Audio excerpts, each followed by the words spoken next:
Good, beautiful morning, everybody, and welcome to the Monday edition of Shortcuts for Your Soul. My name is William Michael Forbes. I'm a spiritual medium, a channel, and an intuitive life coach. And I want to welcome you. Remember, this is a brand new day, and this is a brand new moment. It is so important you understand the truth of those words. This is a brand new day, and this is a brand new moment. We are really fortunate and blessed today to have a group called the Divine Collective that I'll be bringing their energy through today. And they want to talk about healing past trauma.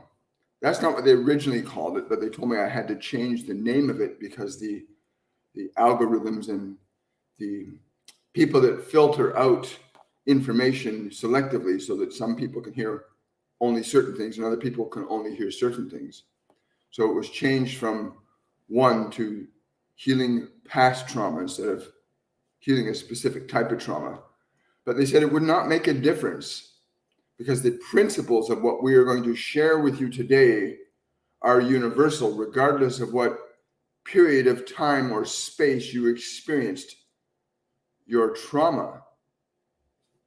What's important to understand, first and foremost, in order for what follows to make sense to you, the only way this will make sense to you if you can make a clear distinction between your physical body and who you are as a spiritual consciousness, as a soul.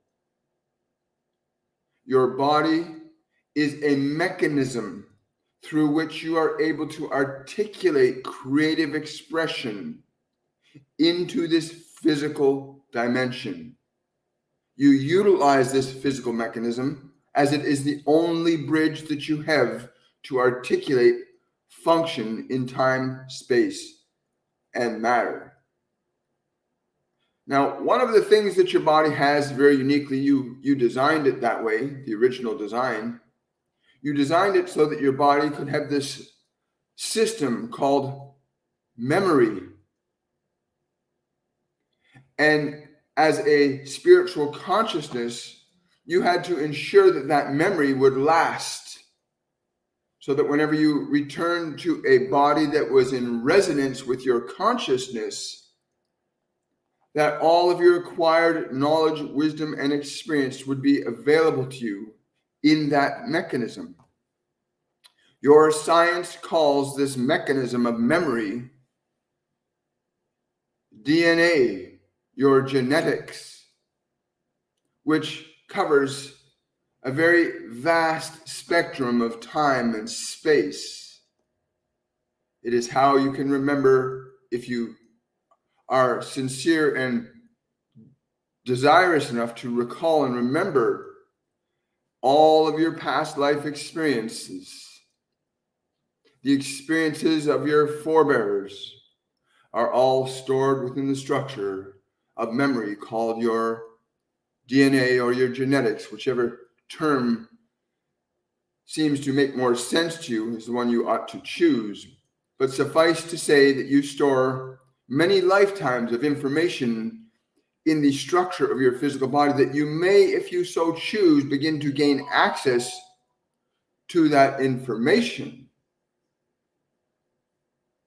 But all experience that you have had in time and space is available to you in the physical system as well as in the informational non-physical system, what many of your mystics and other such individuals of spiritual pursuit call the Akashic record, the place where all experience from all time and all space are stored and available to you if you understand the right mechanisms of instruction to give yourself the understanding how to access that information.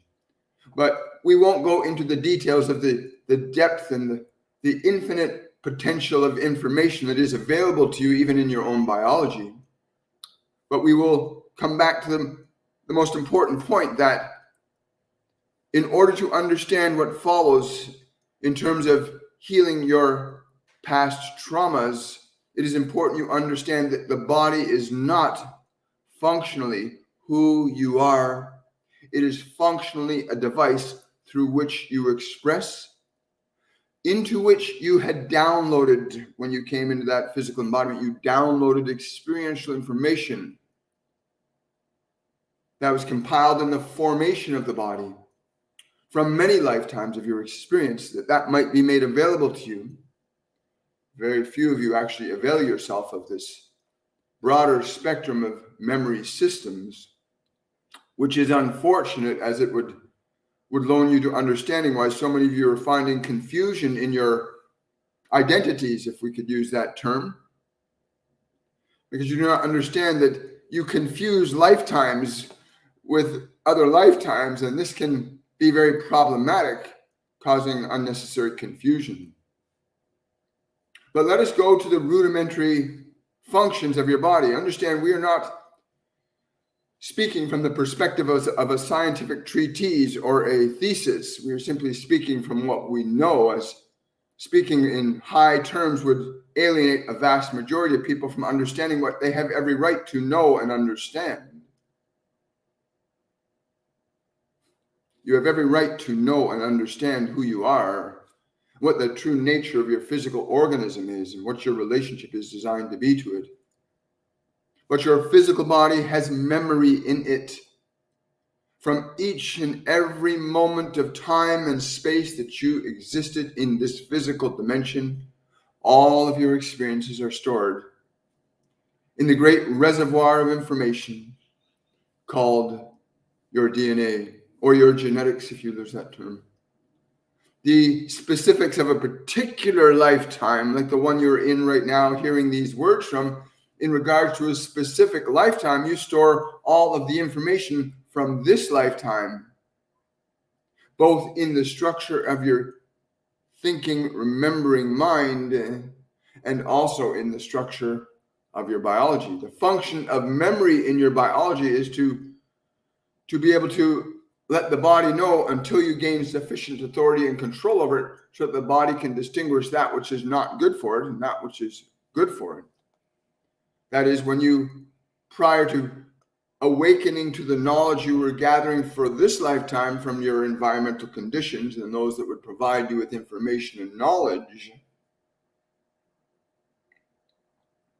that as you were gathering that information, the body in this realm would experience comfort, discomfort, variations in conditions that would, in the body's own realm of experience and understanding, cause it to be harmed or cause it to be whole.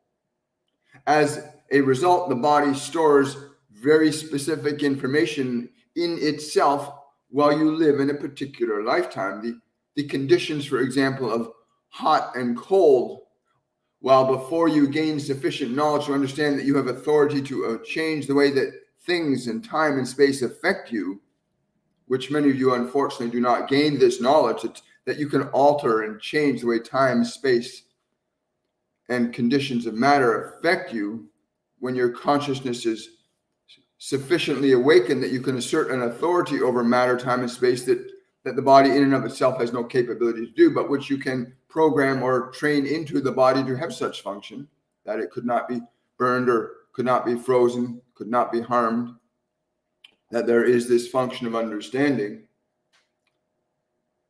And so the body remembers things when you're in that place where your awareness is not quite differentiated from who you truly are into a specific form. And so you remember hot, and you remember cold, and you remember up, and you remember down. As if you do not remember these things when you're very young in that particular body, when that body is particularly young, then if you don't remember those things, you would simply walk into a fire or fall off a roof, not understanding the difference in polarities of things. So your body stores information as experience. So something is pointy and sharp, and you put your finger on it, and it causes the finger pain, and the body remembers that pain. So whenever it sees something that is pointy or sharp, it will tend to avoid it. That is called self-preservation. If the body gets near something that is extremely hot that can cause the body to burn, the body will remember this, and it will in the name of self-preservation, seek to preserve itself until the individual, which is you, beautiful soul, till you gain sufficient understanding and knowledge that you may assert a different authority over your physical organism. Now, your body remembers all experiences, and that gets stored into its system, which you are then, when you come conscious into that system, you begin to remember things from a lifetime. I remember when I was 5 years old, you say. I remember yesterday. I remember graduation. I remember my marriage. You have these memories that this body has experienced, that you were aware that it experienced, that you were conscious that it experienced. It is a little bit different in the what you call the formative years, that place in consciousness between conception and your approximate age of 4 to 6 years old, biologically speaking, that the system of memory is very different in that period, as there is no structure of language properly formulated in the consciousness of the body for it to store information as memory, rather than it stores experiences memory.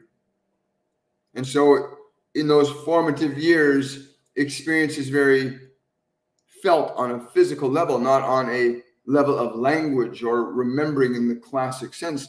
Of course, you can develop your capacity to reclaim and recall memory from even the moment of conception, as we have taught this one to do, to remember that moment of conception and why he came here. And any one of you can learn to gain access to information and experience prior to the structure of language being properly understood in your physical brain. So that memory went from experience to information and experience. Most of you get focused on the information of memory, and many of you have forgotten the experience of memory. Suffice to say, when your body experiences something that is not good for it, irregardless of your biological age, the body stores the memory of experience in itself. That is, something feels good or something does not feel good. And it stores these elements of memory into itself until you gain sufficient awareness and knowledge.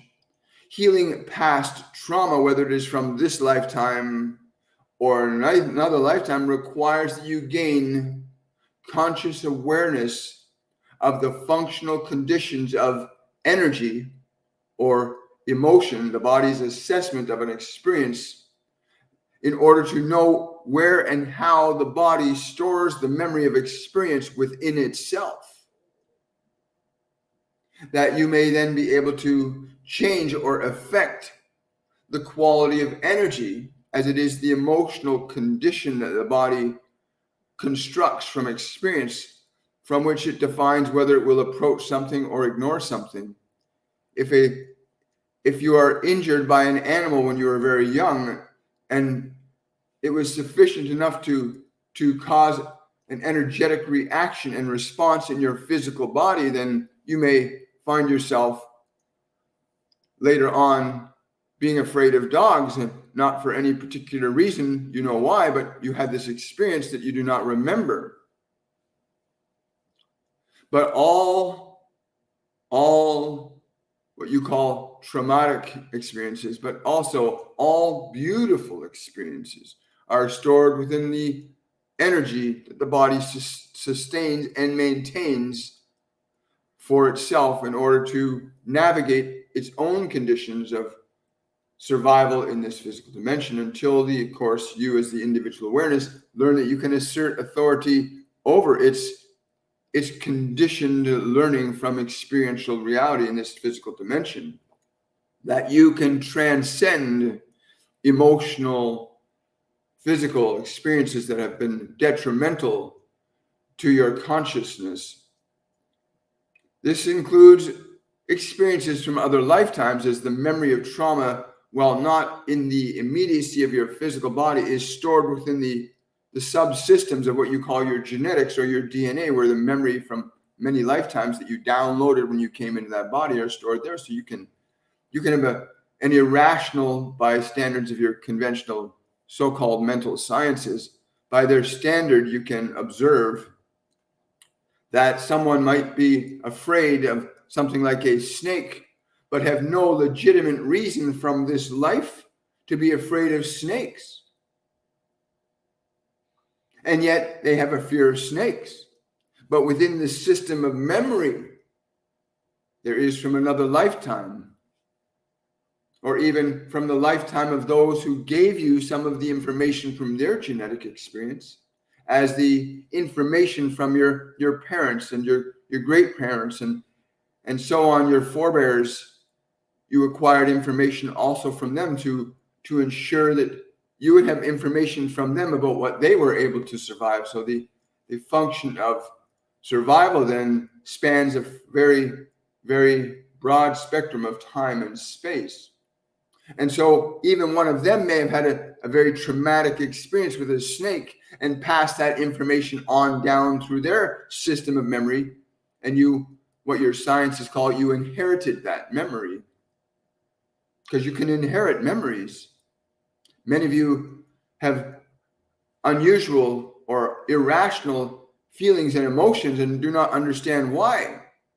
It may not be because of this lifetime, but the system remembers lifetimes of experience that may not be in this physical lifetime, but stored within the systems of memory, either genetically or in what you call the Akashic record.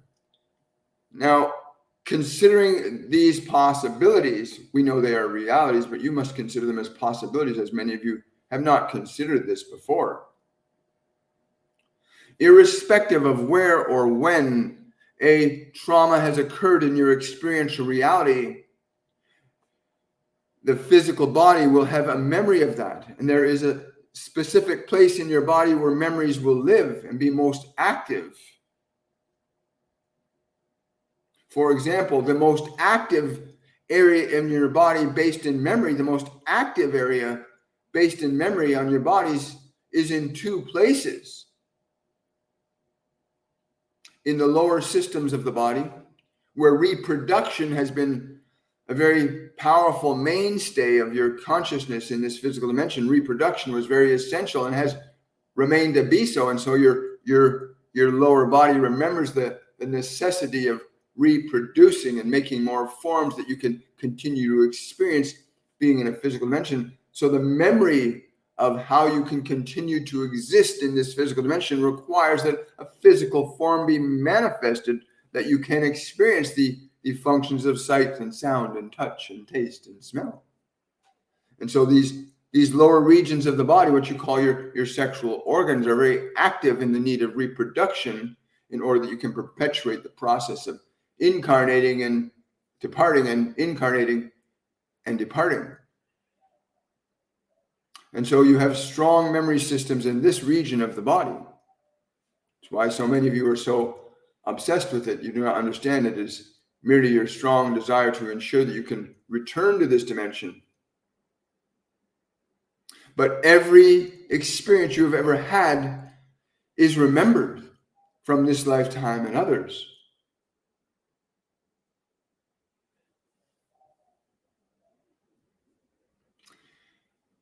If you understand that the body is the vehicle, you are not the vehicle. Again, we want to begin going forward from this point with the understanding that the body is an instrument that you utilize in the function of creation in this physical dimension. And that the body stores experiential information, what you call memory, in itself. It stores the memory of all your lifetimes are contained within the body. You bring it into the body when you return to flesh. The question then, how you begin to heal past trauma, let us address this now. You understand, we hope, that you store experiential information in your body. You bring information forth from other lifetimes into this body. You inherit information from others into this lifetime. And it does not matter whether the trauma is directly yours or you inherited the memory of a trauma from another. The key in beginning to heal past trauma is understanding where and how, and this is but the first key, understanding where and how the body stores and retains the energy and the memory of an experiential condition. So let us say that as a child, you went through some very difficult times with the environment around you. Perhaps you suffered things that you did not necessarily enjoy suffering, but you did. Or let us say you had an experience where you failed at something that was very important to you. Or you had an experience where you fell in love with someone and they left this dimension before you had a chance to fully engage the life that you envisioned with that individual. And that these three examples resulted in conditions of emotional energy, that you formulated an idea with which there came an energy, as all thoughts form energy, so that when you came to a place of judging or evaluating a particular situation, on whatever level you chose to do that, that evaluation formed an emotion that became stored in the part of your body that the experience is connected to. That is to say, if the dog bit you in the hand, then you may pull your hands back anytime you see a dog because your body remembers, and it stores that memory in the hand where the dog bit it. And so the body naturally turns to avoid that animal coming close to it. And so the emotion for that event, the energy that maintains that fear, is stored in that location of the physical body. When you can begin the process of functionally changing the way your physical body is reacting and responding, and understand that the body's reactions and responses are based on tens of millions of years of existing in physical time and space and being able to still exist. And that you contain the sum total of all experiential knowledge from this physical dimension in the consciousness of your genetics, your DNA, and your soul. And that these functions of memory serve to keep form in existence, that you might be here to experience this world as you experience it now. But irrespective of where in time and space you acquired the experiential and informational memory of things, the moment you recognize and perceive where in your physical organism you store the information from that memory, you can, through a process, liberate that emotion, that energy from the body without diminishing the capacity for remembering. Let us use an example from this one's life, where he went through very difficult, what you would call a trauma as a child, with individuals that purported to place upon him great harm, both mental and physical, emotional, and what you would call intimate. That this condition caused this one to go into states and functions of behavior that would be, by your societal standards, dysfunctional, destructive, and carried on in such a fashion for many of what you call your earth years. When he came to a point where he began to understand, as we began to communicate with him, that the function of emotion, when released from the body, inclined the system to then react and respond differently to situations and circumstances. That is, the conditions of memory and the emotions bound to the memory to which he held when those emotions were released. He retains his memory of these events in great detail, without the emotional dysfunction that the energy of survival would compel him to experience. That is, the body's memory, in a manner of speaking, was cleared. That emotional memory system was cleared so that the individual awareness was not bound anymore by the emotional energy stored within the physical body, but still had full retention of memory of the actual experiences, with no more of the body's memory systems impeding the capacity to remember or being able to go forward in creative process. Because now interactions with humans could be altered significantly because the memory of emotion is no longer inhibiting the function of interacting with others. That is, when the people that are significantly close to you are destructive and harmful to you, then you may formulate beliefs that you must avoid the world, that everybody might harm you. Your emotional system of the body will compel you to avoid certain things because emotionally that is how it survived the difficulty that it went through. You may experience the same thing in your own individual life as this one had in his. But you may recognize that the function of emotional energy is very precise and specific in how it will cause your body to react whenever the element of memory of experiences that were difficult and painful are elevated up. Then the emotional systems of the body, in an attempt to protect the existence of the form, what you call self-preservation, will be activated by certain events that might stimulate a similar experiential awareness for the body. And that once that emotional energy is released, then that automatic response that the body formulated from past experience becomes unnecessary.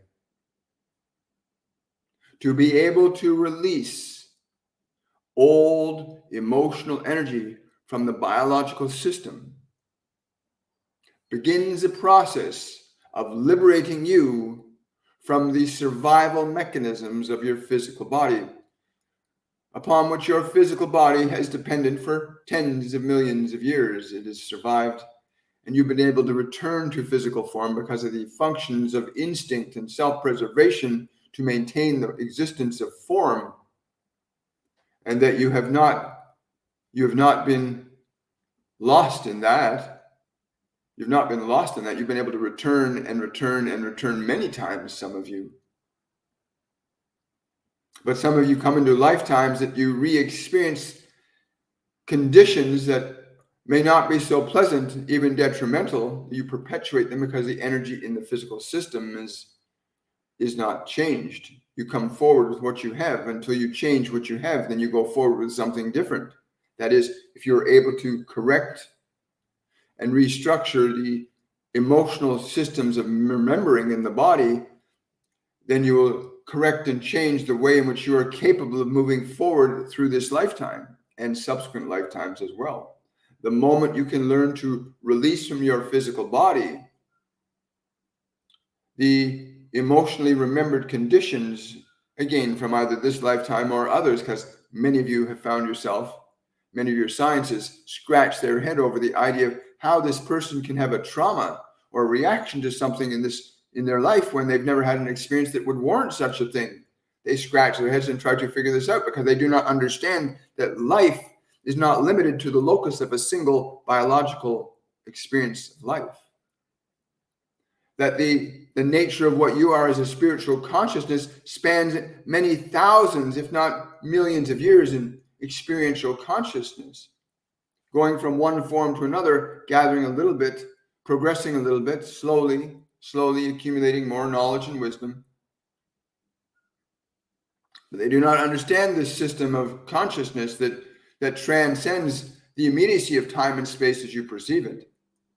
If they did, they would understand this, as a very few individuals understand this function of past lives and how they influence your existing conditions. And there are very fewer healers still that will take you on a journey of unraveling these effects of past lives upon your present existence. But the moment you're able to identify in your physical body where emotional conditions are existing, for example, some of you have had lifetimes, many beautiful lifetimes as men and as women, As children, you've had many lifetimes. You come into a new body and you remember this beautiful lifetime, and you come to a lifetime that is not so pleasant for you. You might come into a lifetime being a man when you were a woman in a previous lifetime, and being a woman was much more preferential than being a man in this lifetime. Is much less difficult, perhaps. And now you want to try to change the physical reality to match a former lifetime. It is no wonder so many of you can be confused about understanding why these dimensions of information are creating such a disarray in your consciousness. You do not understand that the function of previous lifetimes does bear a direct and immediate result on how you will experience and perceive this. But if you consider the fact that you've had many lifetimes, both as male and female, that you can mix these up and therefore find yourself uncertain as to what you're in right now. Uncertainty is not a natural state of your consciousness. It is simply a confusion of information that you do not understand. But any and all experiential information, whether you were male or female in previous lifetimes, whether you were an animal or a tree or a bird in previous lifetimes, all experience that you have gathered through your journey through time, space, and matter are stored within your consciousness. And when you come into a physical embodiment, the experiential knowledge and information of these many lifetimes is downloaded into the structure of the information you call your DNA, your genetics, so that all the information of all your experiences is available to you here and now, and that you may, with sufficient practice and understanding, begin to open these levels of awareness up to yourself, that you may acquire a process whereby you can begin to understand the nature of your past lives and the impact they may be having upon you now, how to alter, change the function of qualities of emotion associated with memory, whether it is from this lifetime or others, to change the quality of emotion associated with the memory so that it does not impede but enhances your function in this condition of time and space. If you understood how to effectively use the information of your past experiences, whether they were traumatic or wondrous and beautiful, if you understand how to utilize and harness such information, you would be living a life of great wonder and what you might call a life of complete awe at how profoundly awake and aware you could become if you simply come to understand that you can change the function of emotional energy from any traumatic experience, that you will, by changing the function of emotion in the physical body, you will change the function of the form, as every experience that you will ever have has a function of emotion to it. And that function of emotion then restructures your physical organism that will function in very specific ways according to that emotional quality. The functional emotion of joy, as you know, will put a smile upon your face, whereas the function of the emotion of sadness or anger will cause a very different manifestation of your physical structure, a very different function of matter for your physical structure.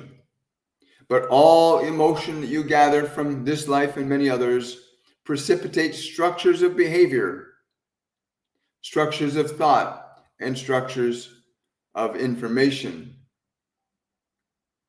When you learn to shift and change the emotional qualities stored within the system from this lifetime and others, and it can only be done here and now, it cannot be done later, and you cannot do it before because you only have this moment here.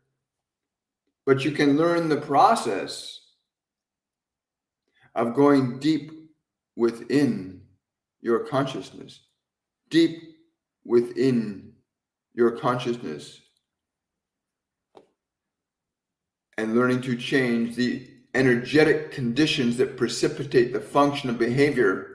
Even those behaviors that you say, why did I do that? You say, there is an emotion that you are unconscious of that precipitates actions. And whether that emotion of violence or that emotion of anger or that emotion of passivity or that emotion of joy, whether it is conscious or not, the moment it becomes active, it causes and precipitates the function of behavior.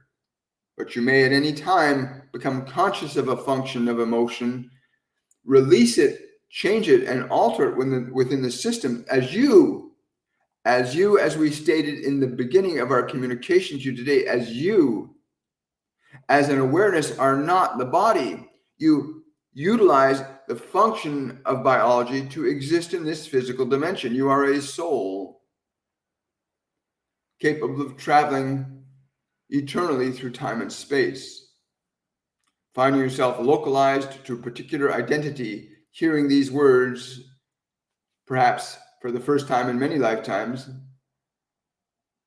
but hearing them nonetheless, that distinction must be made that you are not functionally the body. The body is a vehicle into and of itself. It is the function of what you call male or female in this dimension of time and space. You, on the other hand, have had experiences beyond the perceptual apparatus of the physical body itself. That is, you've had many lifetimes of experience. And often that information can get mixed up with the lifetime you are currently in, and you might want to try to make a change because of something that was more pleasant from another lifetime than the one you might be having right now. But if you understand that you are able to transcend, to transform, to transmute conditions of emotion in your physical body, even if it's from a trauma that's occurred in this lifetime, that you've had a physical trauma, that there's an emotion that's stored in your body from that physical trauma, that the body will hold on to that emotion as a means of ensuring that event does not occur again. But that even emotions such as this may be released from the body so that the memory of an experience does not inhibit subsequent functionality of your consciousness through that individual form that you're hearing these words in at this moment. That the moment you change a functional emotion in your physiology, then the function of physical behavior must of necessity change. You all know this in some very basic level, that if something happens around you that is very funny and you find yourself laughing, the function of that emotion interacting with your system changes the function of your biology. And all experience what you call your traumas that you hold in your body, whether you went to a condition of war and experienced great suffering and noise and pain, your body remembers through emotion those experiences, and until the body is instructed on how to release that emotion, then the function of trauma remains the same, because the body needs to remember in order to preserve itself from such a trauma harming it. But once you learn to functionally change the emotional qualities stored within the memory systems of your physical body, you will begin to correct the function of its behavior. And unfortunately and regrettably, your existing educational systems do not teach you this, because your educational systems currently are designed to enslave you to a function that fulfills the desires of a particular few upon this world. Otherwise, you would be a very, very noble society indeed. And you can see as your social fabric begins to tear apart, you understand that the functional way of which emotion and memory work in your systems can work in your favor, but can also be very detrimental to you. If you stay attached to your suffering, then you will suffer. If you stay attached to your anger, you will be angry. If you stay attached to your lust and your greed, then you will be lusty and greedy. If you are attached to your emotion too deeply without understanding that you are not bound to be subjective to your emotions, that your emotions are specific qualities of creative energy that you possess that may be shifted and changed to, if you like the term, repurposed into a different function than the ones they've been conditioned into. That you could create a most wondrous and amazing life for yourself with this information and understanding.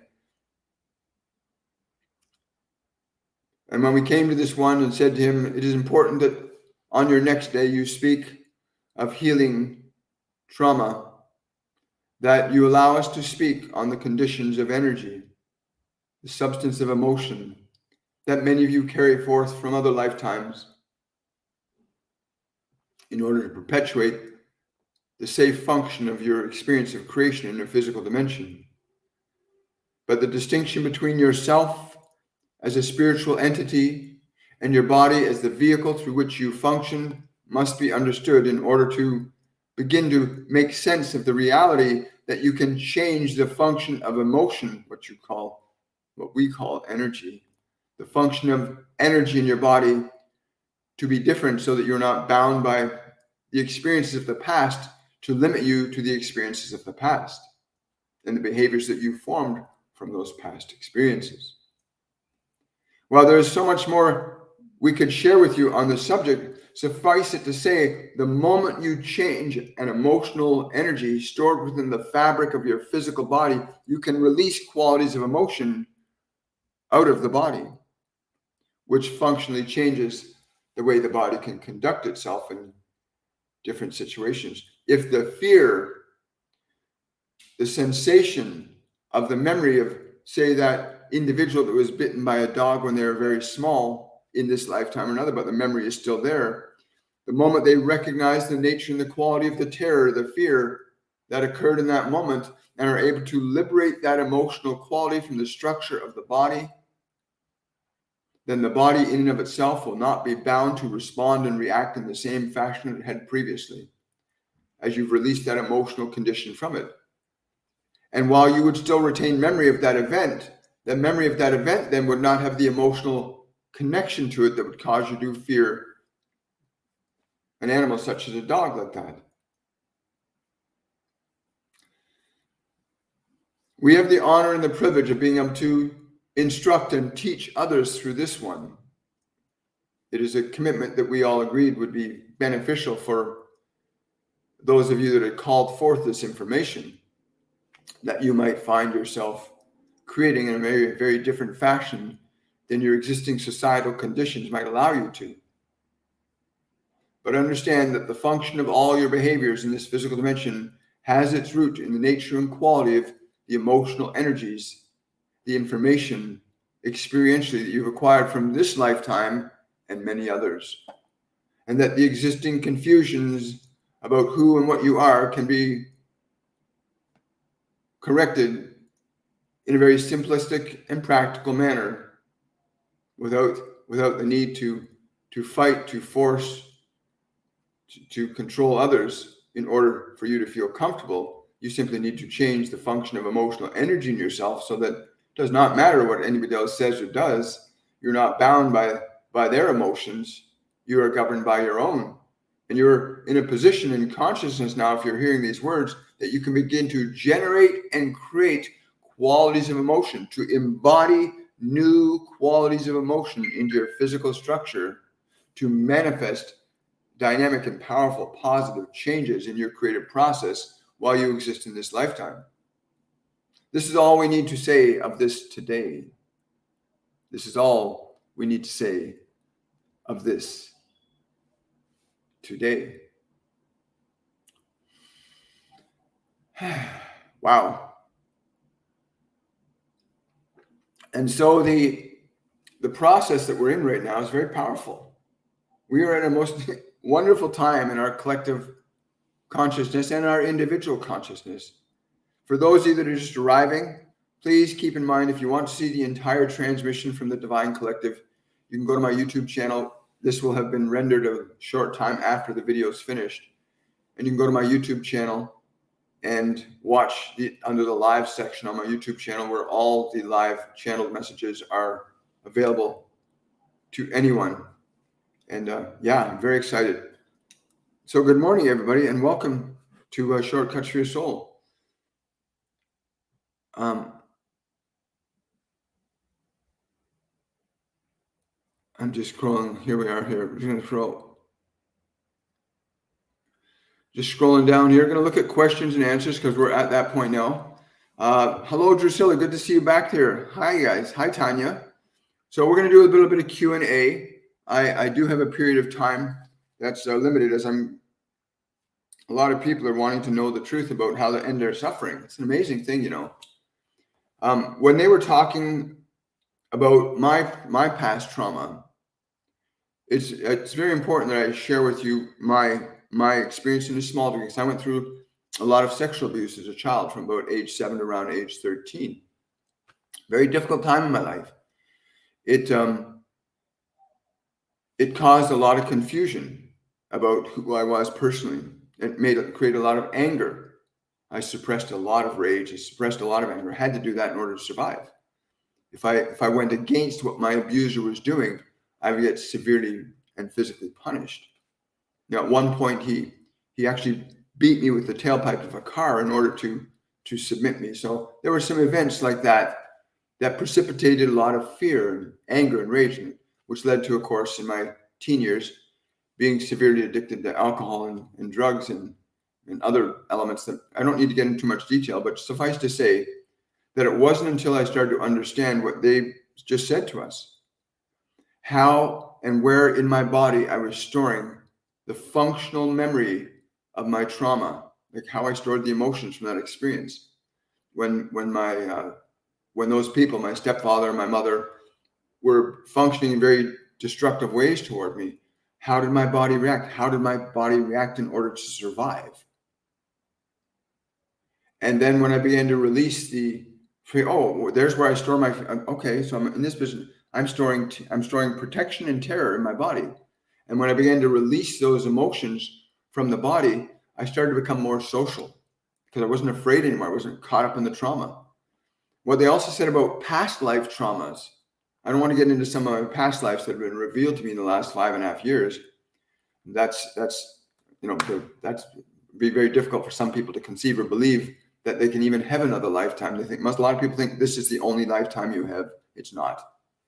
And a lot of the confusion that people are going through is they mix lifetimes up with this lifetime.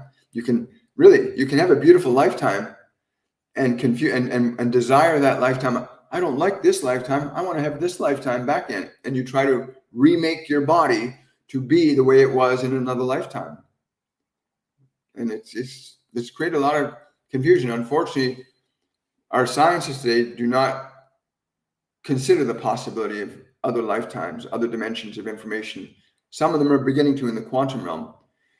But I want to tell you that the moment you begin to shift and change emotional energy and how you have them stored in your body, you can begin to shift and change the functional behavior of your body and your mind, because your mind and body have a very intimate connection, and it's emotional. When the body's in fear, it accesses the mind to then restructure behavior based on information it has. But again, we go into great detail about this type of information in our Masterclass 102, which begins in about 4 weeks. Masterclass 102 deals specifically with how to release old emotional trauma and memory from the body systems so that you can begin to function. Even the trauma of an injury, you stop skiing because you broke your leg, and you just stop skiing because you're afraid you might hurt yourself again, because you don't know how to release the emotional trauma, the memory that the body has of that event, because the body by nature wants to avoid pain. That's its nature, avoid pain. That's how it survived for billions of years. That's how physical form has survived for billions of years on this planet, by avoiding pain and seeking pleasure, right? But you're not your body. That's I like that distinction they make too. Learn to make a distinction between who you are and what your body is and what your mind is. Again, go to my website, williammichaelforbes.com, sign up for our Masterclass 102 if you're really interested in overcoming past trauma, or even if you're interested in creating new energy in the body for creating a new life, because it's not just about releasing past trauma. You can also create new energy, new emotions, new vibrations in your body. You can actually put in a new energy with your consciousness. You can bring joy into your body. You can bring vitality into your body. So you can bring emotional energy. You can manifest more emotional energy. You can change emotion from one state to another. You can't create new emotion, but you can change it from one state to another. We call that creating a new behavior, right? But you can change emotional energy from one state to another. You can't get rid of emotional energy. You can change it from one state to another. That is an energy of fear can be converted to an energy of excitement. the energy of depression can be converted into the energy of possibilities. And people do that all the time. People that are labeled manic depressive are shifting their emotional energy from one vibration to another. They shift the energy from this to that, from that to this. But most of them don't understand how they're doing that. So they think that they get labeled a certain way, and then there's no hope for them because you're the label. I know that because I was labeled that way for a number of years. Right. So yeah. Someone saying, can you tell me how I can overcome my insecurities in my relationship? God is love. That's very true, by the way. God is love. It's absolutely true. God is also a lot of other things, but love is certainly one of the things that God is. Again, in this short message, if you listen to it again and again, you'll begin to formulate an idea. Remember, your insecurities in relationship are based on emotions that you have stored in your body from this life or other lives. Every behavior, no matter who you are, I don't care who you are, every behavior has to have an emotion behind it. You know, you hear scientists saying that people that have no conscience, that are sociopaths and stuff, that they have no emotion. They do have emotion. It's just not a very pleasant one. But every functional human behavior has to have an emotion in order for the emotion to occur. Thank you for those cups. Really appreciate it. Thank you for the roses. Hear those words, every human behavior, in order for it to occur, has to have a functional emotion in order for the behavior to happen. So your insecurity, what you call your insecurity, is based in emotion. You might call that emotion fear or shame or guilt or shyness. It doesn't matter what label you give to the emotion. The moment you can change the emotion, the behavior will change. It's then just a matter of learning what are the functional things you need to do to begin to teach the body a new emotion. And you can do that. You have to train the body because your body is used to reacting, responding, having certain expressions on its face. In order to be insecure, it has to have a behavior. And that behavior needs an emotion. And there's two ways you can change an emotion really quickly. Through imagination, imagining a new way and putting your body in that position. And that's the second one, getting your body into a new emotional state. That is, you put your body into a state where you're physically not insecure. Like what would your body posture be if you were not insecure? And a lot of people are uncomfortable changing the body thing, but if you're uncomfortable trying to make your body change postures. I mean, I used to do that when I first conceived of the idea that, wow, I didn't even know how to think my own thoughts, right? I didn't even know how to think my own thoughts until I was 20. I was just repeating what everybody had told me in my mind. I was literally crazy. I was alcoholic and a drug addict because I had all this terrible dialogue in my mind. And it wasn't until age 20 where I was reading a book, and in the book it said the question for man isn't to be or not to be. The question is for man to think or not to think. When I read that line, I went, oh, I can think. I can think my own thoughts. It's the first time, age 20, where I could think my own thoughts. I started looking at the thoughts I had, and I began to change them. It's been a long road from age 20 to where I am right now, 44 years later.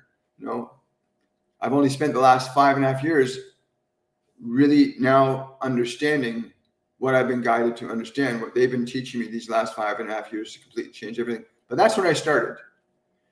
You want to recognize that there's two ways you can change emotion, by changing what you're imagining and changing what the body's doing.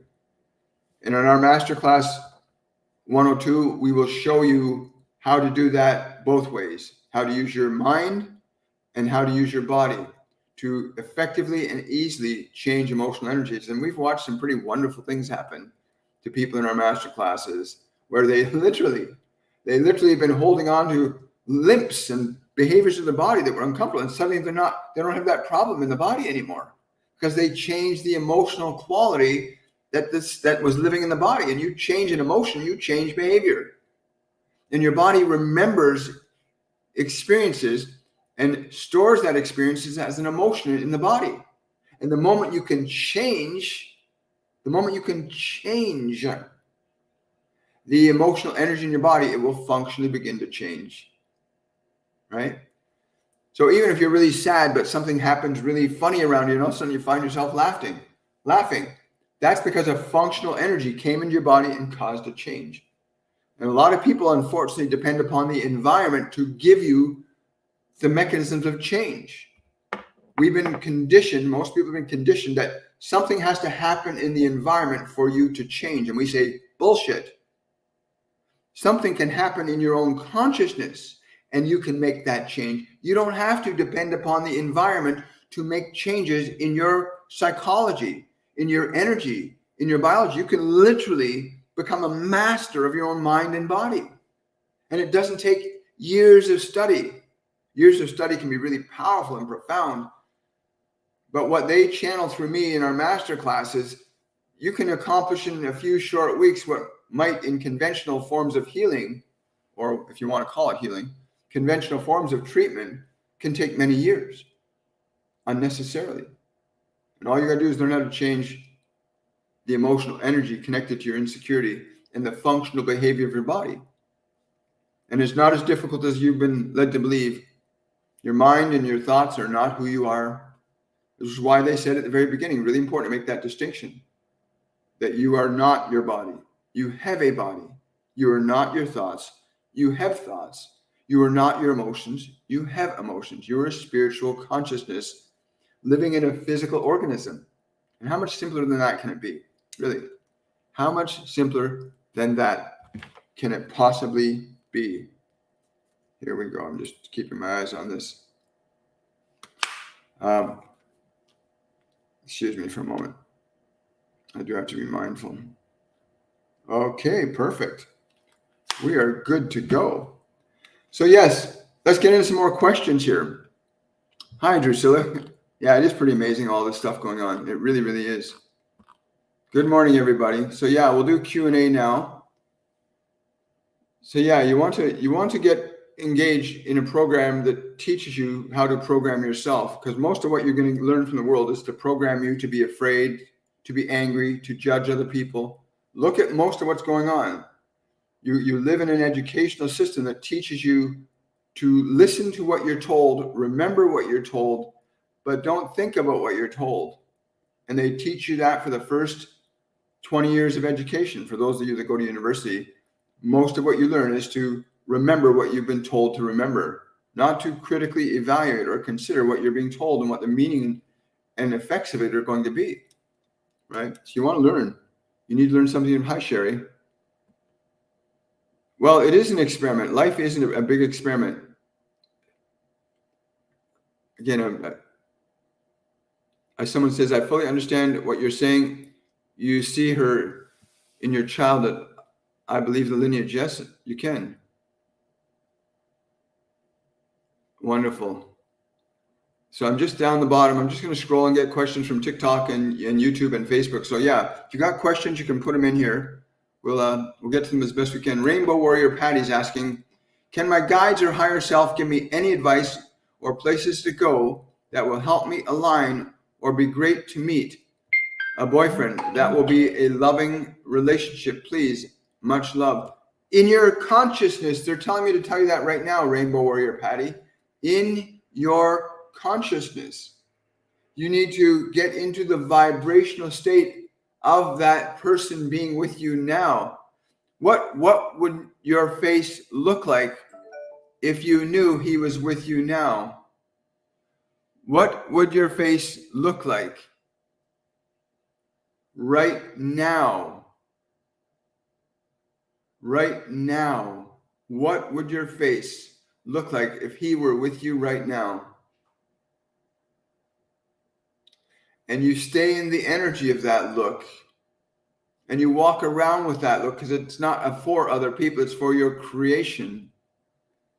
To be in the vibrational expression, the energy of that relationship, that you embody it now, the joy, the happiness of this in your life. You embody it now as a feeling, as an emotion. You bring that energy into the body. When you bring a quality of emotion into the body, you begin to embody the function of its experience.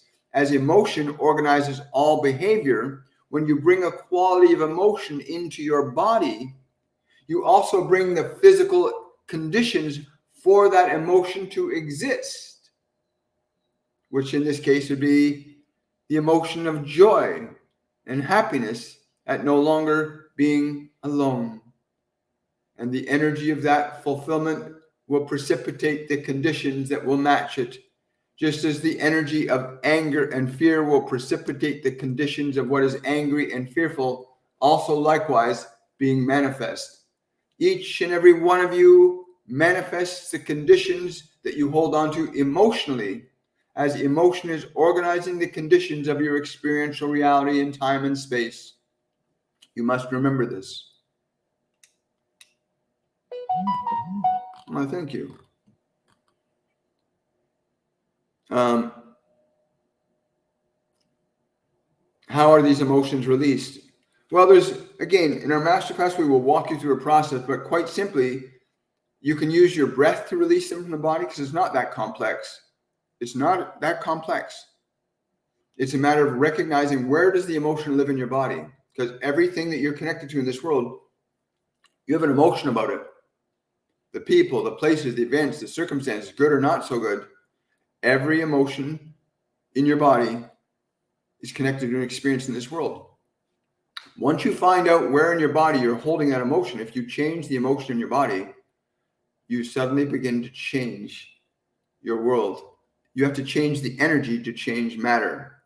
And those that are gaining great advantage, the ones that run the government cartels, that's what governments are. They're basically cartels that can give you protection, right? By taking your money, that you pay them and they'll protect you, right? Anyway, everything's based on an emotion. And they're not going to teach you what you're going to learn from these masters. They're not going to teach you. They'll teach you to think, say, and do what they want you to. It's what's happening right now. You're not being allowed to be who you are. You're being told to be who they tell you to be, because they know what's happening. They know what's coming down the road. They know they cannot escape the effects of their own causes. But you really want to get to a place where you recognize, where do you store that emotion in the body? Where do you store your fear of money? Where do you store your anger about relationships? Where do you store your fear about relationships? Where do you store your fear of being a failure? Where do you store that emotion in your body? Find out where you store it and then release it. And again, we got a process for showing people how to release that emotion from your body. So it's not that complex. It's very simple. Is the goal neutrality? If you're looking, no, the goal is creation. The goal in understanding who you are in the process of creation is creation, to create experiences. But to create experiences that you want to create. You're here to learn to become a creator. Not to be a drone. Not to be told you have to think, believe, act, and talk this way. Do this, do this, do this, do this. You must compute. No. You came here to learn to be a dynamic creating intelligence. That's why you're in this physical dimension, so that you can be a dynamic and creating intelligence. That is what you truly are, a dynamic creating intelligence. Doodle Art TV, hi, is asking, hang on, I got to do this strange thing here on TikTok. Here we go. There we go. That should, verification complete.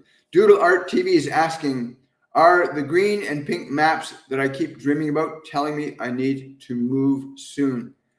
Yes, they are. They're telling you to map the journey out, not just to move, but to make a map of where you want to go. You have to make the map. You're being shown what you need to do. You need to decide and map out where you want to go. Your guides and angels will give you information.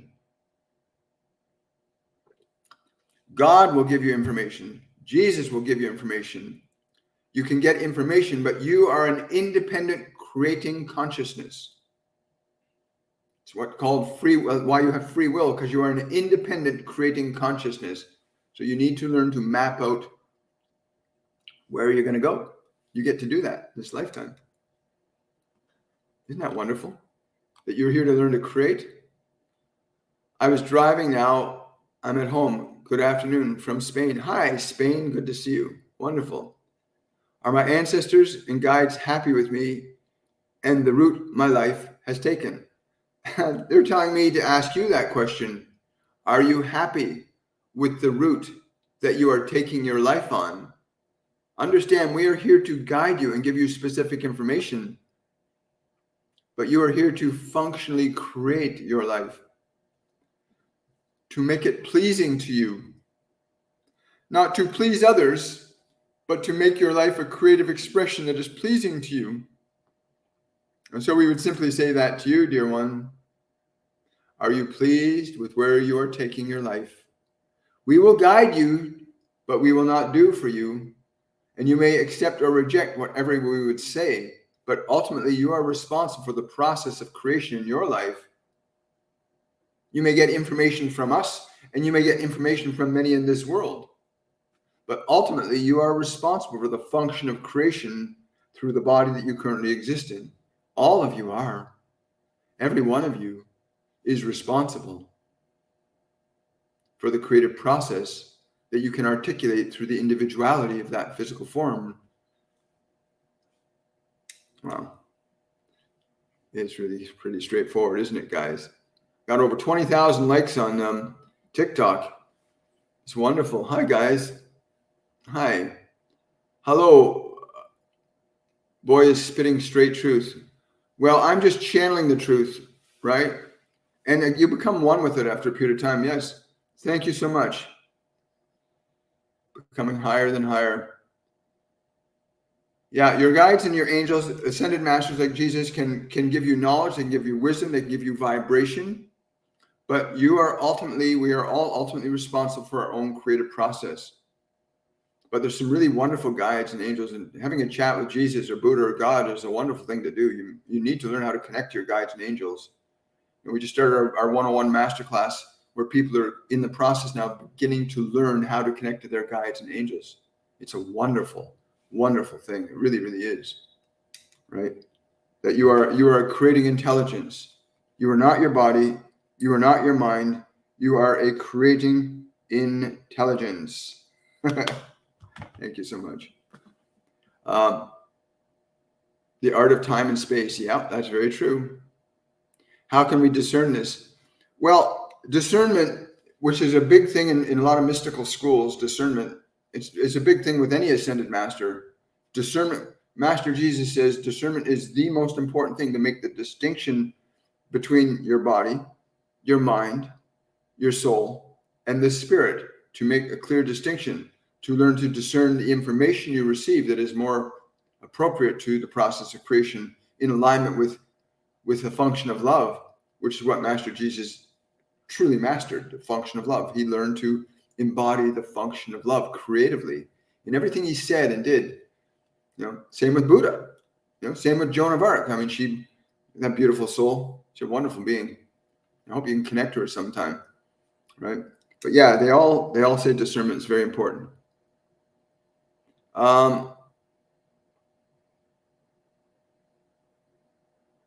Someone's saying it's all a matter of perspective. And if so, why are you here? I am here to teach you what they have taught me. I'm here to bring you back to love, which is the conscious function of creative consciousness that you have.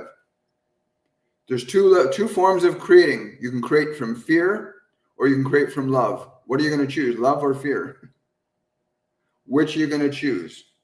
You can create from love or you can create from fear. Which are you going to choose? Those are your only two choices in this physical dimension, or any dimension for that matter. And if you're going to choose to create from fear, wow, that's a very different experiential reality. And if you're going to create from love, that's another one. But you get to choose. That's what it's all about. Creating You are a creating intelligence, made in the image and likeness of a creating intelligence. Right? Hi, Guy. Good morning. Guy saying, William, can you give me some clarity on left and right ear ringing? I have been experiencing right ear high-pitched ringing for hours at a time. Yes, Guy, you're getting information, but also there's a lot of ascension energy coming. The planet, our planet, is receiving a huge inflow of energy. Science measures it as cosmic radiation, X-rays, gamma rays, cosmic rays, photons. That's how they measure it as scientific terms, but we call it ascension energy. This energy that's coming in from the sun is altering and changing everything upon the planet, including the weather, including the way the magnetic poles are working, the way human consciousness functions. And we teach this in the masterclass about what ascension energy is and how to harness it. And these energies coming in are going to amplify whatever energies you harbor in your body. For your ringing in the ears, for your ringing in the ears, you need to turn your attention to them right now. Turn your attention to the ringing in your ears and just simply say, I am willing to hear. Because the ringing isn't just a ringing in the ears. There's a phenomena of information. You cannot have an effect without a cause. So these ascension energies, a lot of people are getting symptoms from that. Their heart palpitations, feeling fatigue, feeling incredible bursts of energy. These incoming energies will affect you on the level that you are at. If you're at a strong, powerful, grounded emotional state, then you'll be strengthened and empowered. If you're in a fearful, negative emotional state, then that's going to be amplified. Learning meditation will be really good for you. But yeah, turn your attention to those ears, Guy. And when the ringing's there, just say, I'm willing to hear. I'm willing to hear. I'm willing to hear. And then just be patient and watch what comes up for you. But the statement for you, I'm willing to hear, will be very powerful for you. Right? I'm willing to hear. Say again, how do we release these emotions? Again, very simple. You just have to identify where they are in the body. And then there's a particular form of breathing that we teach that you can actually learn to liberate that emotion from that part of the body. You can transform it from one state to another, literally in a couple of short breaths. Again, if you want to know more about it, sign up for Masterclass 102. Yeah, it's called Liberation. It's called Liberation because most people are bound and trapped in the confines of the information and emotions of their body, the information in the mind and the emotions of their body. That's where most people are trapped. Many people are feeling like I'm a prisoner in my own mind. You go through all that nonsense. I lived there, been there, done that, bought the t-shirt. It wasn't fun. But you're not your thoughts. You're not your memories. You're not your emotions. You are creating intelligence. And 102 Masterclass Liberation will give you functional, practical tools that you can learn to transcend subjectivity to the mind and the body from the way the world has conditioned you to live, right? Because the world has taught you to think you are who you are, to believe that you are a certain way. The world has taught you that.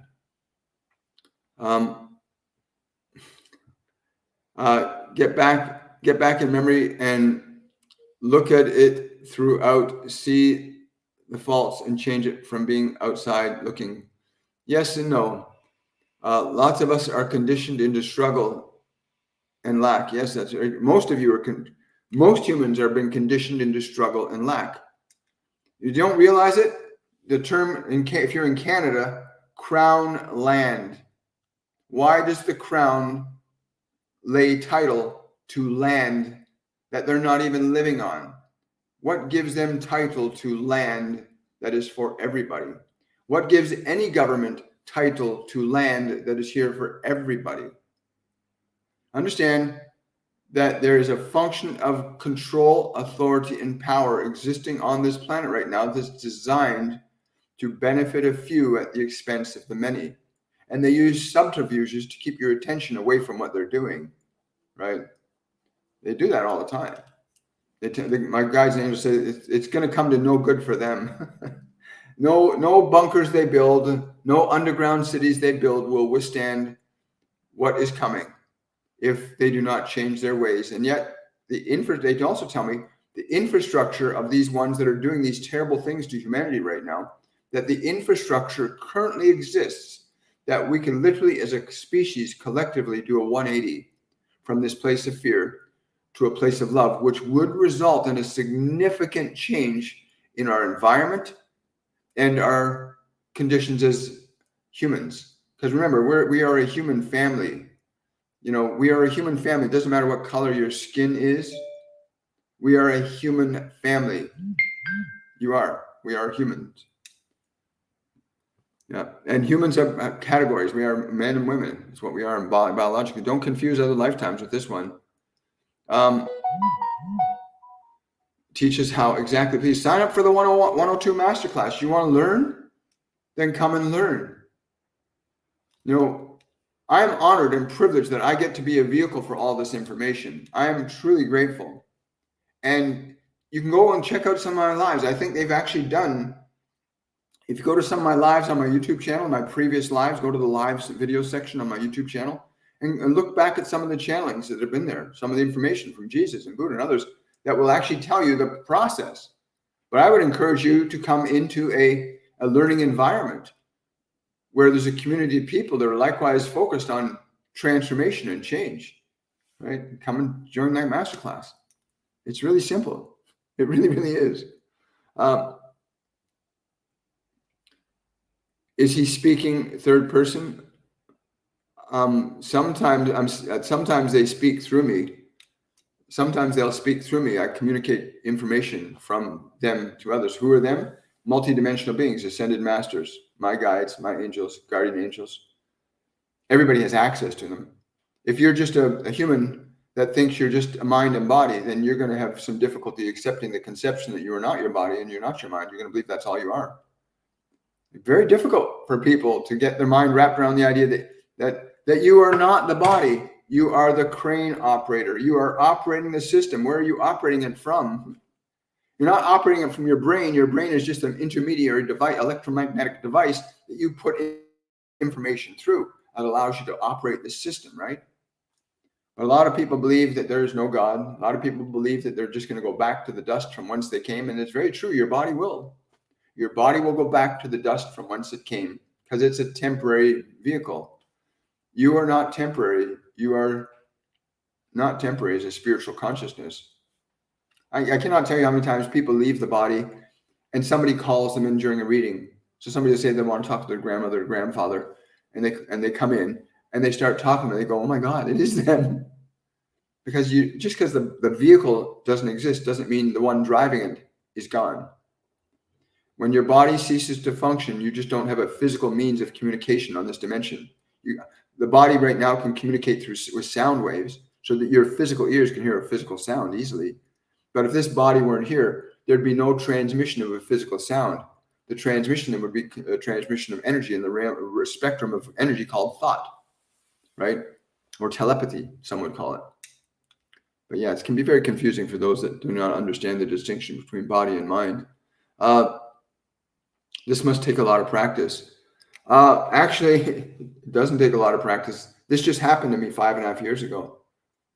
This, like learning to channel, it happened quite spontaneously for me. Although I look back in retrospect and I realize they've been channeling through me for many years, and I wasn't even aware of it. I used to think I was intelligent.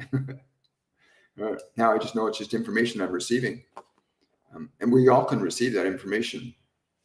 But yeah, it took practice to allow it, to get over my fear of losing control by allowing another being or consciousness to share information through me.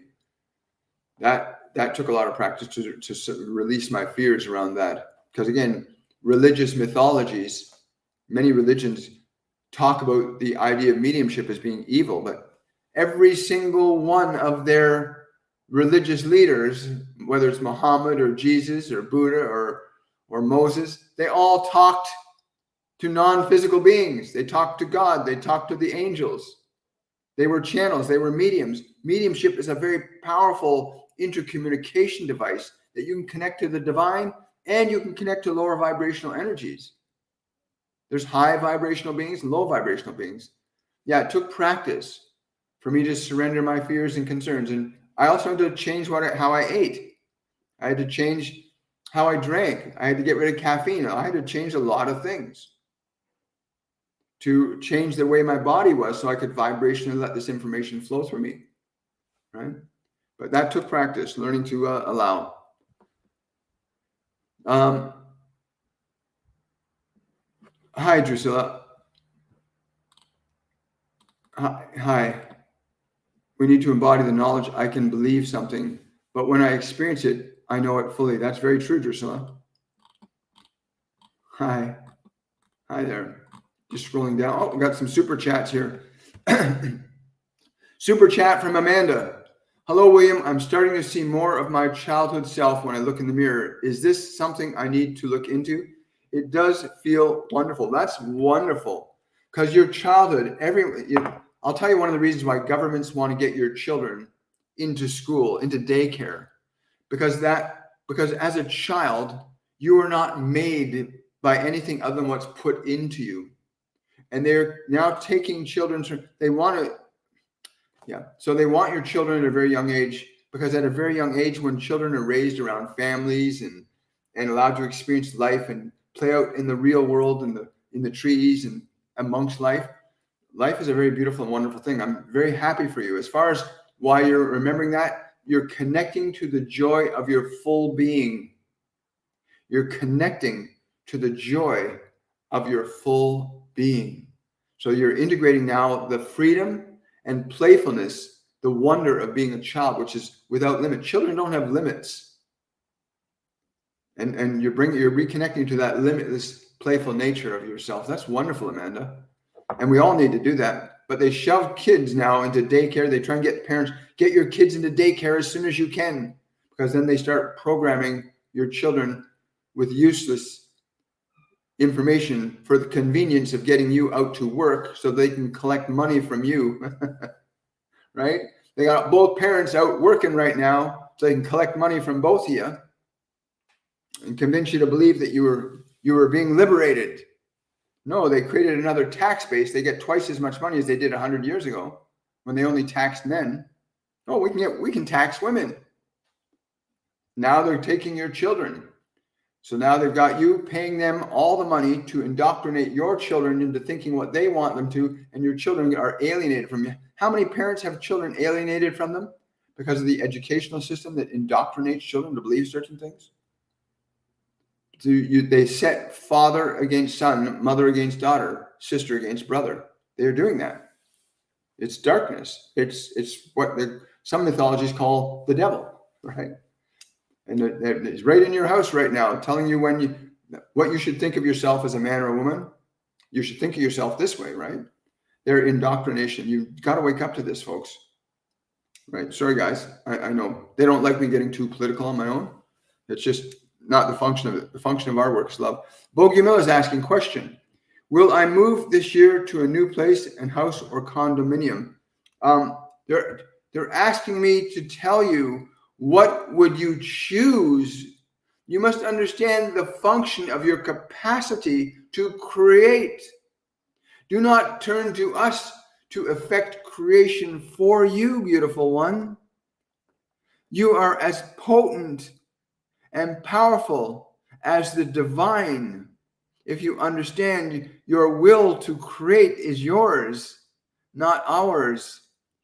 What would you choose and what would give you delight? Would you choose a tent or a mansion? You get to create the function of the manifestation that you would desire. But if you do not choose to align yourself to that, then you will not experience it. And in your asking us that question, we desire that you would have that which would fulfill you the most. But we will not define that for you, as you have asked us that question, that you might be able to define it for yourself and be free as a creating intelligence. That you can be free as a creating intelligence to manifest the conditions creatively of your life that you truly want. So where would your joy be in such a place? It can be in either of those, and it can be in something else, but you must carry out your creative function of your own volition. You can do this. Wow. I love that.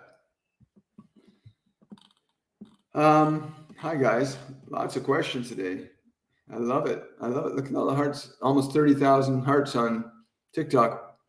Terry's asking, can I have a message from my guides at the, I'd like to know their names.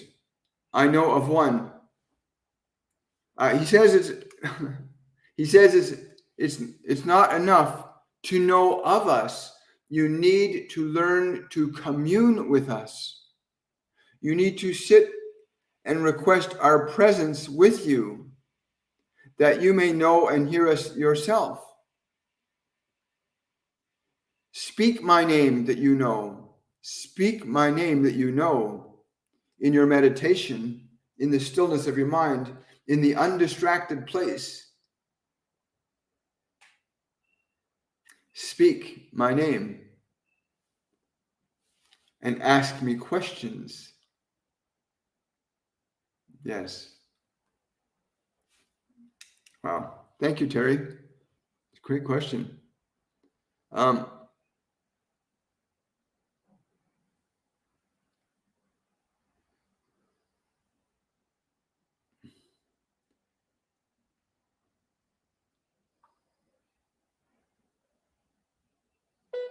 Yeah, so I'm just looking at questions, guys. Quite a few here. Thank you for the likes. Thank you for the hearts, guys. Keep them coming. Someone's saying, my dog is having a knee surgery right now, so I'm a bit nervous, but I'm trying to be positive. Again, imagine that you're in the surgical bay with him and you're holding your hands over his knee, Drusilla. Imagine, like, close your eyes. You're there and you're sending information to the doctor that the surgery is going to be so perfect and precise. Feel that energy, how perfect and precise this surgery is going. Way beyond expectations. Go into that energy. Be there, like project your awareness there and put that energy in through the surgeon's hands and into the dog's knee right now. Do that right now. Right now. I thank you. I got more super chats. Oh, thank you so much. JJ's asking, what advice do my guides want to tell me right now? Getting the word celebrate. They want you to celebrate, JJ. They want you to celebrate right now. Like, celebrate. If you can do a dance around the living room or wherever you are, like, do a dance. Doesn't matter what other people think. Do a dance. Lisa's asking, thank you for that super chat, Lisa. Lisa's asking, will my husband get a new job now? I'm being told yes, but he has to let go. He has to let go of the belief that it's going to be just a job. He needs to get connected to the idea that it will be more fulfilling for him. He's got to change his thinking about it being another job to, I'm getting another opportunity. He has to change the energy.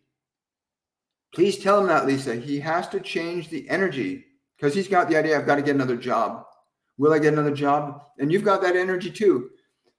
It's an opportunity for a new creative life for him.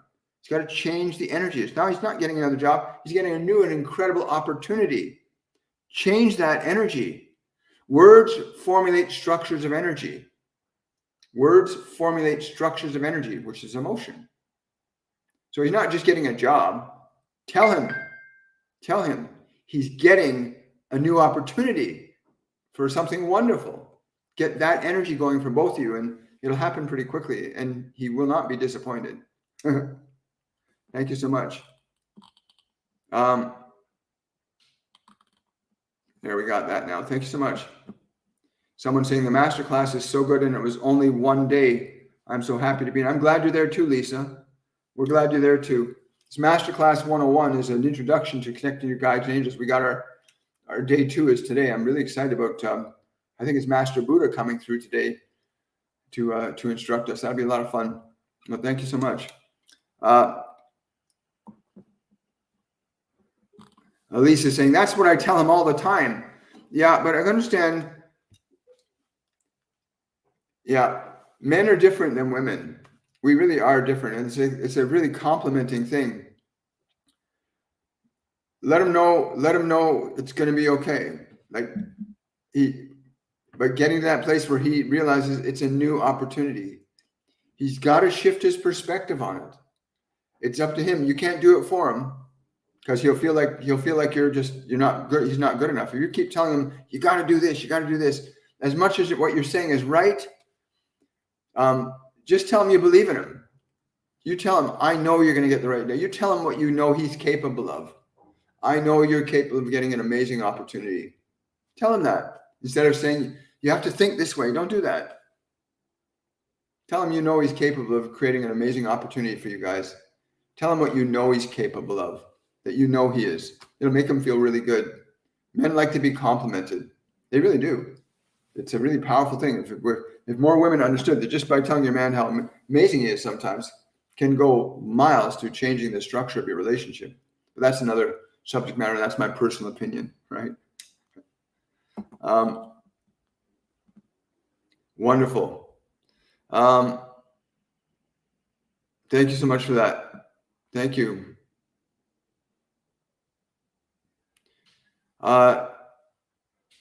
Joy has a question here, but it's faded. I can't tell why the question's faded. Question: if a person dies violently, how does their energy find peace? Again, the soul is always in peace.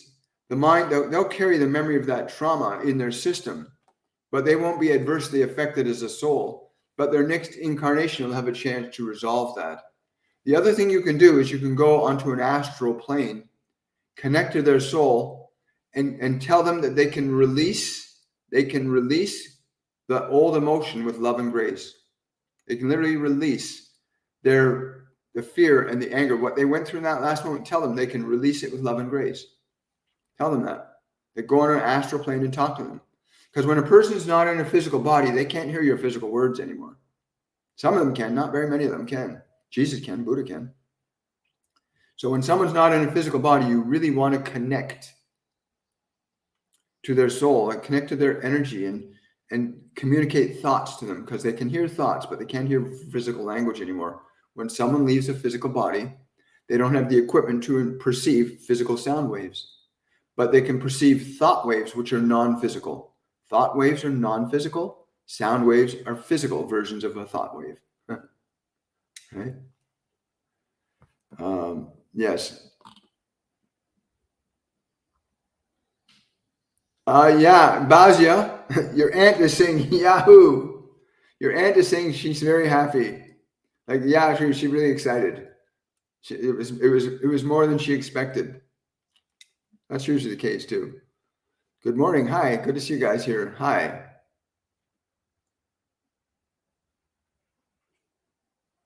Please speak. To God is love. That goes without saying. Do you have experiences with trauma from authority figures? Do I have experience with trauma from authority figures? Absolutely. Absolutely. My mother, my father, my stepfather, certain school teachers. I've had some interesting experiences with authority figures. Absolutely. Absolutely. And I'm very blessed and grateful that I had those experiences. Yeah, I learned a lot from them. As you begin to understand the nature of who you are, you learn to transcend the suffering of the past. You just start to learn that. But yeah, I did. Absolutely.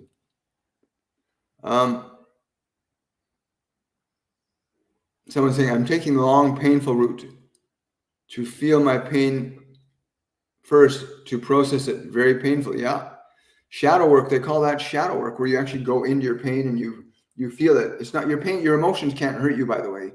What you feel can't hurt you, but you can interact with them. So if you feel a lot of pain inside your body or a lot of anger inside you, you can feel it and then just communicate to it. I love you. Even if I don't understand why you're so angry, I love you. You can communicate new thought to old emotions and change the old emotions with a new thought, because new thought creates a different energy. A different energy imparted into a different energy will change it. If I put the temperature of freezing into this water, the water will change to ice. If you put the thoughts of love and compassion towards your anger and pain, the vibration of love and compassion will change your anger and pain, just like the freezing will change that water into ice. Wonderful. Thank you so much. Thank you for the badges. Thank you for the hearts, guys. We're over 32,000 likes on TikTok. By the way, those of you that are on TikTok, you know, they'll be going live with you guys every Tuesday and Thursday evening, 8 p.m. Eastern Standard Time on TikTok exclusively. And we'll have some really good times together there. I'm looking forward to it. We did last Tuesday, last Thursday. It was great. Getting off to a good start. And it's wonderful. Remember, we go live Mondays, Wednesdays, Fridays, and Saturdays with our messages. Question from Casey. Any advice for healing my heart and confidence? If you're referring to your physical heart, you need to shift the way you interact with it emotionally. If you're referring strictly to the energy of a lack of confidence, that's an emotion called fear. Anything that's a lower vibrational emotion is in the spectrum of fear.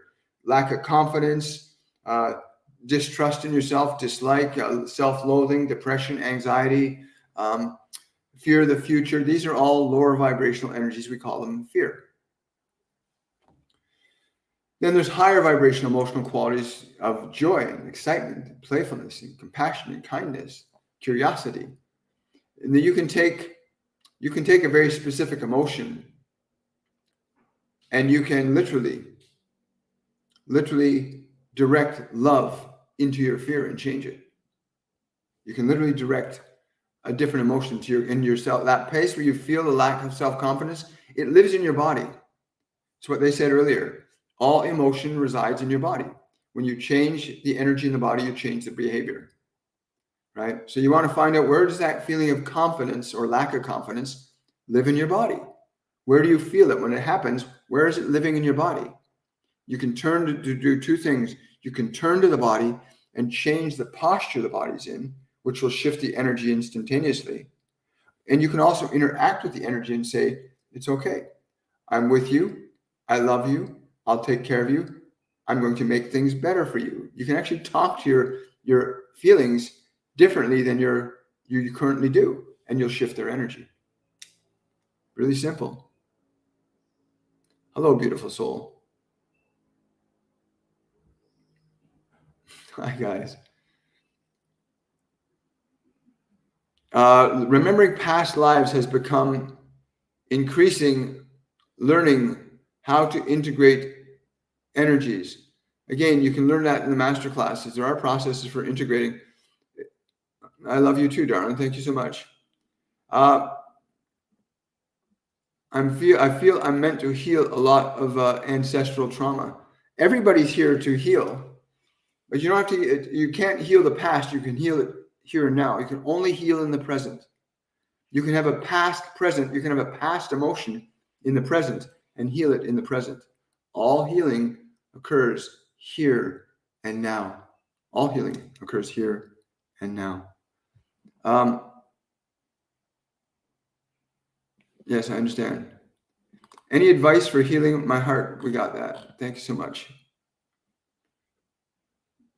So when in fear mode, you try and replace it with a positive one? No, you don't try to replace the fear. That's like that's suppression or repression. That's like denying it. No, you want to become aware of the fear and you want to communicate with it energy. You want to change its energy. So when the fear comes up, you say to if you got fear right now, if you got your fear right now, turn your attention to the fear. Find out where it lives in your body. Turn your attention to the fear and say to the fear these words: I'm willing to love you even if I don't understand you. Think those thoughts to your fear. I'm willing to love you even if I do not understand you. And watch what happens to the energy of fear when you speak and think those words to it. I'm willing to love you even if I don't understand you. Because most people don't understand why they're afraid. So you're being truthful. And truth is a very powerful energy, by the way. So you want to be truthful to your emotions, that it's angry, it's afraid to say, Even though you're angry, I'm willing to love you, even if I don't understand you. And again, it differs from person to person. Sometimes during readings, I've never had the same reading twice. And when people come for reading, they get information that's completely unique to them.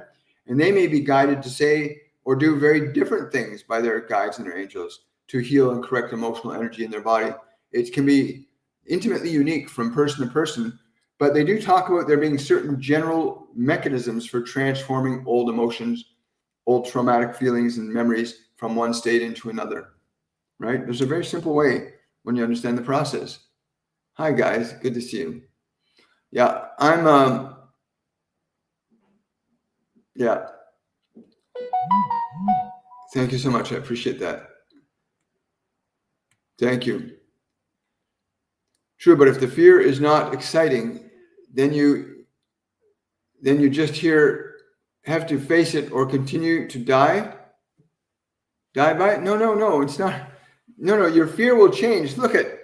Pretend this glass of water is your fear. It's your emotions. Think of this, everybody. Think of this. All of your emotions are like this water. All of your thoughts that create those emotions are part of that water. But the emotion in and of itself is just energy. So if I turn to this emotion and I think the same thoughts, it's going to be the same emotion. But if I change the vibration I put towards those emotions, in this case, we're using the emotions as water, and we're going to use the vibration of freezing cold as an example of, say, love. So you got all this fear and anger, guilt and shame. Oh, here. You got all this fear and anger, guilt and shame as emotion. And then we're going to put the vibration of love in the form of freezing to this water. Once that vibration of freezing cold energy hits the water, it starts to change from a liquid to a solid. The water becomes ice. Your emotions, anger, fear, guilt, shame, are like that water. That when you're suddenly aware there's guilt there, there's shame there, there's anger, there's depression, there's sadness. When you're aware they're there, then you can interact, put a new thought, a new vibration into the emotion, and the emotion will begin to change vibrationally. So you say to the emotion, say it's guilty and shameful emotion. You say to it, I am willing to love you and take care of you, even if I do not understand you. And you think that deeply and sincerely, and you give those thoughts to the depression or the anxiety, the fear. You give those thoughts, the vibration of those thoughts will naturally and spontaneously begin to change the vibration of the emotions that it's being imparted to. The same way as the freezing imparted to the water changes the water from a liquid to a solid. So your thoughts directed to your emotions can change the structure of their energy to a new frequency. But you have to think and repeat those thoughts with great sincerity. No matter what I've thought or felt or believed about you, I love you. You have to be very sincere and clear about what you're communicating to those emotions. And you must really mean it. You must, in your consciousness, be sincere in the way you're projecting those emotions at those feelings. Yes, I understand. Thank you. I will. So I'm being told it's time to sign off. My guardian angel John says I need to go. I have other things I got to get done today. Thank you so much for the gifts today, guys.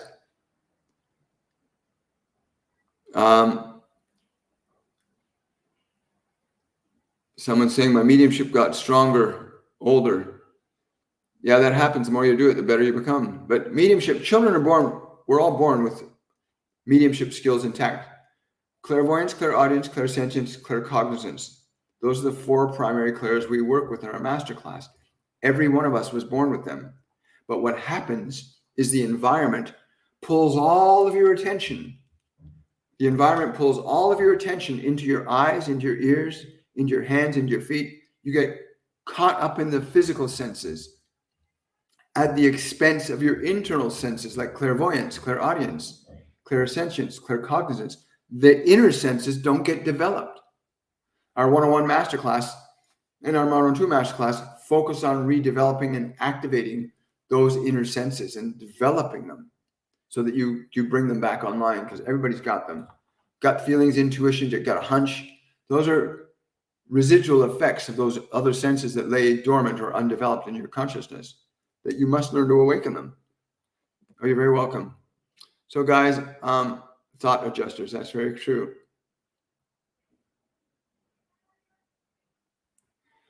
Well, I'll tell you, you're looking forward to when the masterclass fits your budget. Well, you can use the PayPal Pay Later. If you want to make a series of payments, use the PayPal Pay After, and you can structure your payments to meet your financial needs. That's on my website, williammichaelforbes.com. You go register for any of our masterclasses for this year. Yes, I will. Oh, wonderful. Look forward to seeing you, Whitney. Is that Whitney? Who are you there? Money Boss. Oh, Money Boss. Looking forward to seeing you. It can be very exciting. Look forward to seeing you tomorrow. Yeah. Oh gosh, I could stay with you guys for hours, but I do have to go. I got readings booked and other affairs to take care of. I love all of you so much. You did not come here to suffer. You came here to learn to create. Please remember that. You came here to learn to create. You did not come here to suffer. You came here to learn creation. They tell me this all the time. You are a creator being. I'm so grateful. Remember, today is a brand new day, and this is a brand new moment. My name is William Michael Forbes. I'm a spiritual medium, a channel, and intuitive life coach. You want to know more about what I do, go to my website, williammichaelforbes.com, and check out our programs and classes and courses. You even book a reading with me there if you like. I want to wish each and every one of you much, much love.